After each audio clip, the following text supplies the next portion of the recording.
Welcome, welcome, welcome to the podcast of The Invisible World of Jeremy Jonz, where it's not so much about how to live your best life, but how to show up and live your life.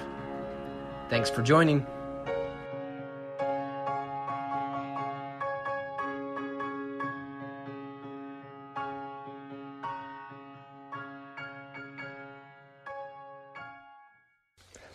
Listen, I want you to know that I'm so glad you are here. I love this space that we share. Today we are sharing episode 25, Lifeboats. Not one, not two, but part 3. It's interesting to me, in the first 2 lifeboat series, we talked about how to find lifeboats, why we need them, how to get them in the water quicker when we are sinking, how to minimize damage, how to cope and handle with the transition of leaving a fancy to-the-nines Titanic sinking ship, and be okay with a modest lifeboat. Be okay to be in transition. After all, the lifeboat is transporting us to solid ground. And then I had shared some of my own lifeboat examples of friends and family and resources. You remember. Be humble enough to search and use the lifeboats around you. Ask questions. Ask for help. Be curious. Get all those lifeboats jammed up full like sardines. See, I used to believe that the smart ones were the ones who were so good, so clever. They're so successful. They never have to ask anybody for help. But now, I think the smart ones are the ones who have an abundance of lifeboats. Always have their lifeboats in the water. Could it be that the greater strength is asking for help? Interesting. Good takeaways, right? We played the white chess pieces, and now it's time to stand up. Will you stand up with me? Please stand up. Please stand up and walk to the other side of the table and play the black pieces. Opposite perspective. So then the question is, yes, there are times that we need not look for a lifeboat. It's not about who can help us, because in the natural law of equanimity, we need to also offer to launch. We need to be the lifeboat for someone else. Savvy, mate? Okay, back to the Titanic. Lifeboat number 8 was loaded with 28 people, which, by the way, was less than half full, under the supervision of Second Officer Lightoller, and launched at about 1 a.m., with Captain Smith and Chief Officer Wild participating. Boat 8 was the first lifeboat on the port side to be lowered. First-class passenger Ida Strauss, wife of mega-successful New York merchant Isidore Strauss, was asked to join a group of people preparing to board, but she refused, saying, "I will not be separated from my husband. As we have lived, so we will die together." The 67-year-old Isidore, the husband, likewise. On account of his age and status, they offered the boat to him, but he refused an offer to board, saying, "I do not wish any distinction in my favor which is not granted to others." It gets better. According to a friend and Titanic survivor, Colonel Archibald Gracie IV, Ida gave her maid her fur coat and insisted that she get into the lifeboat. Isidore and Ida were last seen on deck, arm in arm. Eyewitnesses described the scene as a most remarkable exhibition of love and devotion. Mrs. Strauss's maid, whose name was Ellen Bird, she did survive. She recounted how the husband, Isidore, refused to go, while there were still women and children remaining on the ship. And he did urge his wife to board, and she did refuse. She said, "We have lived together for many years. Where you go, I go." words were witnessed by those already in lifeboat number 8, as well as many others who were on the boat deck at the time. Isidore and Ida, they had 7 kids, and Isidore was a prominent man. He was a respected diplomat. He was a U.S. representative for New York State, and he was a co-owner of the booming Macy's department store. This guy, he was contributing. He was in the flow. He was raising the average up. If anybody deserved to be on the rescue list, every case could be made for this guy.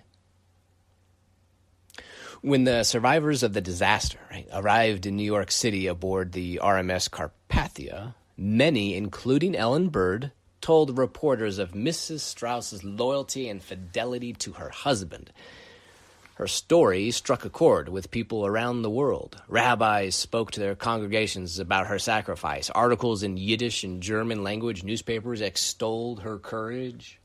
A popular song featuring the story of Ida Strauss, called The Titanic's Disaster, became popular among Jewish Americans. Now, Ida's story, which is cool for me because my great aunt, a twin with my grandma's, actually named Ida. Anyway, look at the Strauss couple. How powerful their invisible world was. The power of love was in their invisible world. And it doesn't have to be romantic love, because love is not just romantic. Love is everywhere and can be in everyone. May I love and forgive myself today. May I love and forgive you today. May I love and forgive my enemy today? The one who intentionally hurt and stole from me or gossiped about me? Right? May all people today be love. May we be one, like in one giant lifeboat.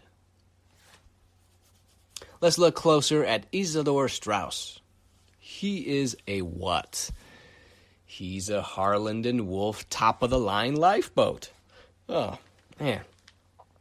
See, Ida didn't need to get into a wooden lifeboat. Instead, she wrapped her arms around her spouse. Hey, this is my lifeboat. It made me so curious. Can I be that kind of spouse? That kind of friend? That kind of brother? That kind of cousin, worker, student, uncle, neighbor? Can you be a lifeboat for someone? Dash in and rescue them in a big way, in a small way. Help give them safe passage to their next destination. My son started school last week. First day, comes home and announces that his second grade Spanish teacher is the best teacher he's ever had, and that school, quote, was amazing. Oh, I see it. His teacher is being a lifeboat for my son. Want to talk about goals in life? What are your goals? Do you write them down? Well, here's one of mine. I want someone to tell me, hey, Jonz, you're one of my lifeboats. Maybe, just maybe, there's a better way to gauge my image, my contribution. Maybe it's not those visible world symbols, the house, the car, the clothes, where my kids go to school, what team I made, what job I have, how much money I have and my investments. Do I want people at my funeral to talk about how sharp my truck was? Yeah, you should have seen his truck. It was top of the line. Even had like a panoramic roof. Oh, whew, so nice, huh? Or do I want them to say, oh, this guy. See, this guy here was my lifeboat during such and such time in my life. And I was his when he needed help. As I've been going on my journey the past few months, I've been telling people who've been helping me. I've had some big, messy, embarrassing problems lately, so I've had some people helping me. And also my little trivial problems I've had, like where I drop my keys and someone's there to scoop them up. I tell them, thank you. Thanks for being my lifeboat. You're one of my lifeboats. Yeah. Trying to get as many of those as I can. back to Isidore. Yeah. He's telling them, listen, I don't need special treatment because I'm rich, smart, powerful, because I've already made a big difference in humanity. Yeah. But me, on the other hand, if you listened in on one of my personal prayers, sometimes it's kind of like I'm asking for some breaks, maybe even some preferential treatment. Sort of seems like I pray to find lifeboats. Instead, rather better said, in addition to, can we also pray to be a lifeboat? Because we are all in this together. I'm in the middle of a messy situation of moving and renovating a house. It's been a very interesting experience for me.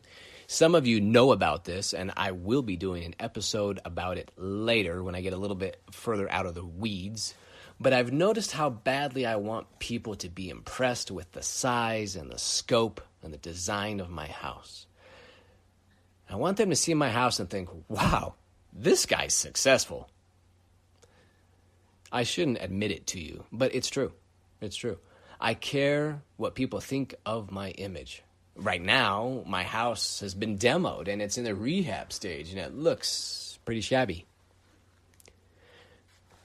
It's made me think about Gandhi, right? Remember earlier episode? We talked about him being assassinated with like $3 to his name, and yet there were, ready?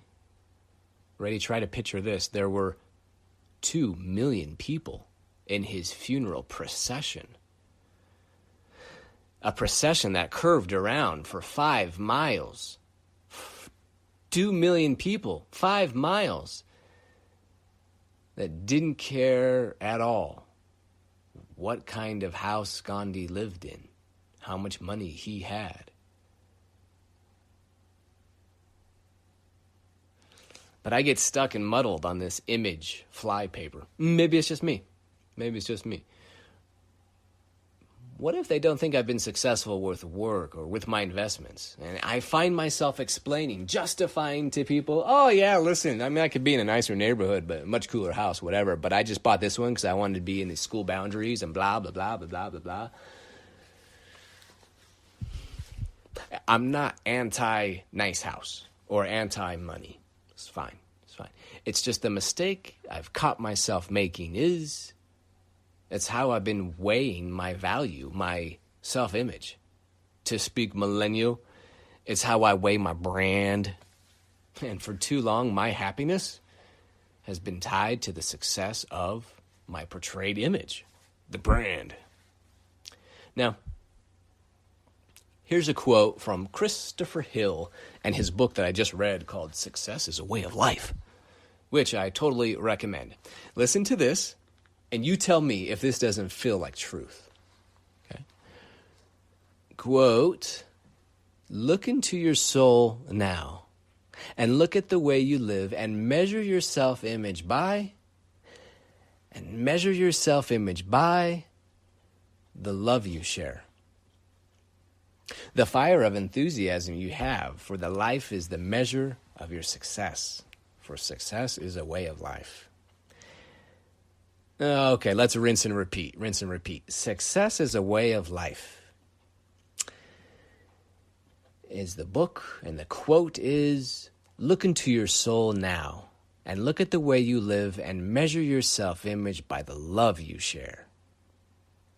The fire of enthusiasm you have for life is the measure of your success. Right? Measure your self-image not by your house, not by your likes, your followers, your bottom line, your ability to be a minimalist, not your ability to be a maximizer, not the downloads, not the test score, not the curb appeal of your house, but what, come on with me, measure your self-image by the love you share. See, I believe Gandhi was asking himself every day, like, man, how can I share this love with me? What can I do? How can I help? And I see all this drastic, tragic, serious problems, poverty, slavery, human rights. Well, I'll find a way to help because I have so much love within me. And how can I share this? I mean, the 5-mile procession was a byproduct of the love that he radiated. Okay. back to the Titanic again. You are no doubt familiar with the famous band who played during the sinking of the Titanic. Come on. You've seen the movie. I know you know what I'm talking about. Let's talk about that for a quick minute. See, after the Titanic hit an iceberg and began to sink, a musician named Hartley and his fellow 7 other band members, 8 of them, ages 21 to 40 years old, they started playing music to help keep the passengers calm as the crew loaded the lifeboats. Many of the survivors said that Hartley and the band continued to play until the very end. Reportedly, their final tune was the hymn, Nearer, My God, to Thee. I like this quote. It's by a second-class passenger who said, "Many brave things were done that night, but none were more brave than those done by men playing minute after minute as the ship settled quietly lower and lower in the sea. The music they played served alike as their own immortal requiem and their right to be recalled on the scrolls of undying fame." Interesting. There's no account, no story in any of the history books that these guys put down their instruments and ran over to the lifeboats and elbowed people around and demanded that they take over to lower the lifeboats. Like, of course not. They were musicians, not ship officers, not sailors. They weren't trained in how to lower a lifeboat. That wasn't their talent, not their skill. How useful is a musician during the sinking of a boat? It turns out monumental. Turns out historical. Instead of focusing on the tragedy, instead of every man for himself, they pulled out their trusty roadmap. Let's see. Let's see here. It says here that self-image is measured by how much love we share. How can I be a lifeboat with the skills I have? How can you? You don't have to be perfect. You don't have to be a sailor. You don't have to be a construction builder person. You don't have to be Miss USA. You don't have to be valedictorian. You don't have to be a tech coder expert. You don't have to be a musician. But the best way through is to be yourself, Jonz. Know yourself. Know your talents. Use your talents. Don't just bury your talents. Use them. All you need is just be you. We'll get into this on a future episode, but in December 1752, someone who had no previous military experience was made a commander of the Virginia militia.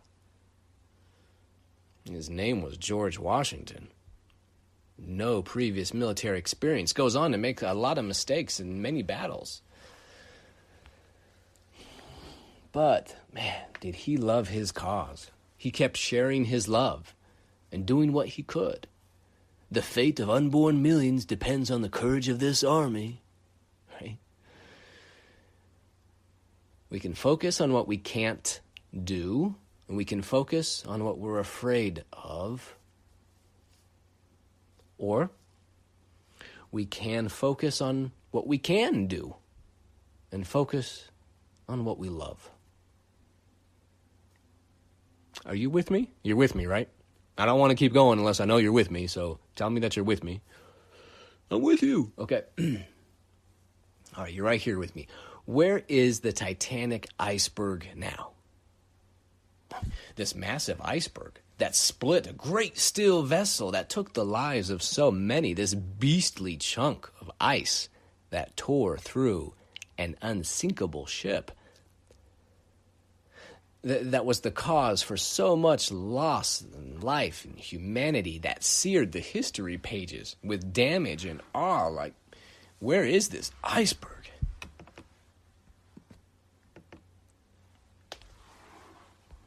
Well, it kept floating south until it reached warmer waters, and eventually the massive iceberg melted away. Everything passes. There are some things in my life, if I'm keeping it, 100 with you, that I really just need to hit head on and stop sweeping it under the carpet. Not just be positive. but I need to look at it square in the eye, keep inviting and understanding the pain and discomfort. Do I hit it head on? Or perhaps I turn my coordinates sufficiently early on so I can miss it altogether. The Titanic did get a warning about iceberg-ridden waters, but didn't embrace change enough. Didn't change coordinates enough. I've done that. I'm not judging. Right? I'm connecting. I've done the exact same thing. If I would have heeded the earlier warnings, then I would have missed the iceberg, and it would have just eventually passed, just melted. Can we get better at heeding the early warning? Can we trust our gut a little more each day? Can that be a goal, too? It's so easy to pull the weedy, noxious shoot out of the ground early on. Right? I can flick it with my thumb when it's small. But if I ignore the early warning, oh man, it's just a weed, right? But it grows and it spreads and it gets stronger. And then I need tools and shovels and axes until it's unbearable. And I have to spend all day cleaning out my garden instead of just flicking the weed with my thumb early on. I could have been done, lickety-split, then poured a lemonade and been working on my podcast. What's interesting about Isidore and Ida?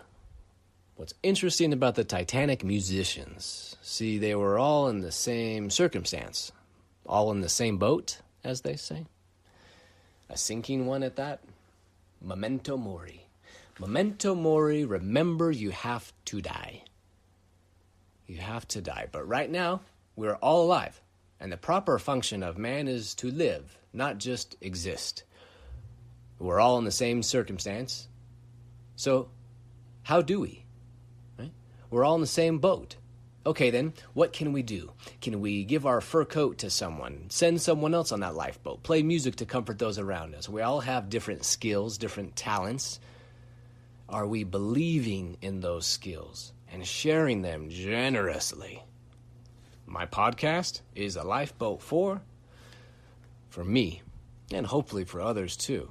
Man, I hope so. When I think about being a lifeboat, I think about living the good. And then when I think about living the good, I think about one of my favorite songs by LeGrand Hutchings, Live the Good, appended to the show notes. Take a click and a listen there. Some of the lyrics are, the good, it's in so many paths. The good, it's in so many hearts. It will find you. If it hasn't found you, just wait. It sits up high and watches low in victory and every blow. It can't be lost.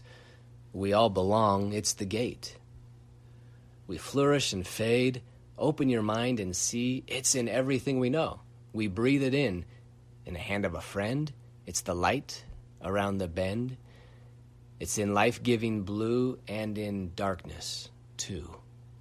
There was a time I let it go. It slipped down just below. I see it now. It was with me all along. Live the good. Lower your lifeboats. Use whatever unique skills you have to be a lifeboat for those around you. Maybe you're the human, like actually lowering the lifeboats and the ropes running through your hands. Or maybe you don't know how to steer ships and lower boats. Maybe you don't know math, but you know how to make people laugh. Maybe you don't know how to install a bathroom vanity, but you can play music. Keeps people calm. I mean, those musicians gave a celestial lifeboat to everyone who was not in a wooden one. Age and skill didn't matter. They did what they could, living the good. Jonz, bet on yourself today. Because the world needs who you are meant to be. Because I need who you are meant to be.